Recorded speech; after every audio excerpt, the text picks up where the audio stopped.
Good day. On behalf of HDIN Research, we are pleased to present this strategic analysis of SKC's transformation roadmap. This presentation, titled Global ESG Material Solutions for the Next Generation, examines how SKC is repositioning its core identity to meet the demands of the 2026 to 2030 market landscape. We begin with the executive summary. SKC is undergoing a fundamental shift from industrial films to high value-added materials. As of Q3 2025, cumulative revenue reached 1.4 trillion Korean won. The strategy prioritizes long-term direction over short-term speed, focusing on three distinct pillars: copper foil for EVs, glass substrates for AI computing, and PBAT for the circular economy. In Section 1, we analyze the situation. This phase is characterized by a decisive pivot toward advanced materials, driven by the necessity to move away from low-margin legacy businesses. Historically, SKC was known for industrial films. However, through the strategic divestiture of its film and fine ceramics units, the company has freed up significant capital. This portfolio slimming ensures that 100% of management resources are now dedicated to sectors with high technological entry barriers. The complication arises from external macro factors. We observe a global slowdown in EV adoption and a paradigm shift in the semiconductor sector. These headwinds exert pressure on short-term profitability and demand a focus on, structural resilience rather than mere volume expansion. Looking at the Q3 2025 data, revenue has grown to 5.06 trillion Korean won. However, the company is navigating a transition period characterized by operating losses in the battery and chemical segments. This is largely due to high depreciation costs from new overseas plants.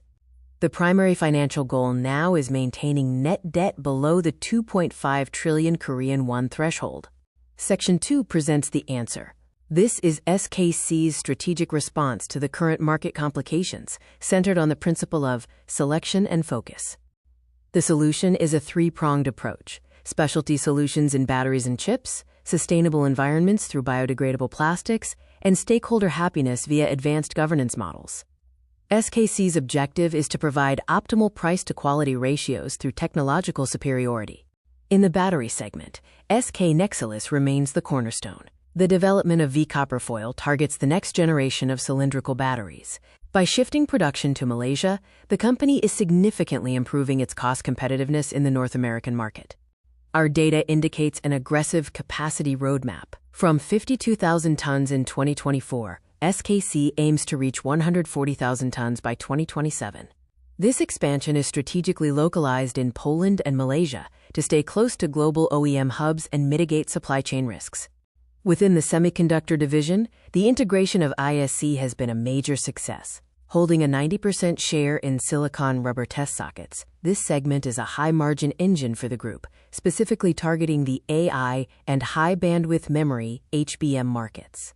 A key innovation to watch is Absolix. As the world's first mass producer of glass substrates for high-performance computing, SKC is addressing the physical limitations of traditional packaging. With support from the U.S. CHIPS Act, mass production is scheduled to commence in late 2026. Regarding environmental solutions, SK Levo is establishing a production hub in Haiphong, Vietnam. This facility will produce 70,000 tons of PBAT annually, targeting the hygiene and packaging industries and fulfilling the global demand for plastic alternatives. In Section 3, we move to ESG management. For SKC, ESG is not a peripheral activity, but an integrated governance framework that dictates long-term viability. The roadmap to net zero is ambitious but structured. SKC aims for a 42% reduction in carbon emissions by 2030, with a final goal of absolute net zero by 2040. This involves a total transition to renewable energy and the implementation of CCUS technologies. The company has achieved gold status for zero waste to landfill at multiple sites. Water recycling is also a priority, with recycling rates reaching up to 35% in certain facilities through advanced RO membrane technology. On the governance front, SKC has moved to, Board-Centered Management 2.0. The board is now characterized by its independence and diversity, including the appointment of its first female chair, ensuring that management is held accountable to ESG targets. Our analysis compares SKC against the industry average. SKC shows significant leads in ESG maturity and tech innovation. While a gap remains in "cost leadership" compared to certain low-cost competitors, the new overseas production bases are designed to close this distance by 2027. Risk management is proactive. It covers financial hedging, HE, safety, health, environment, monitoring using AI, and a strict 100% ESG compliance rate for Tier 1 suppliers. This comprehensive defense ensures operational continuity. In conclusion, the path to 2027 sees a revenue target of 11.4 trillion Korean won. By combining technological superiority with global scale, SKC is positioned to deliver sustainable alpha. The focus remains on execution over rhetoric. We thank you for your time today. For further inquiries or for a deep dive market research report, please reach out to HDIN Research at sales@hdinresearch.com. We now open the floor for questions.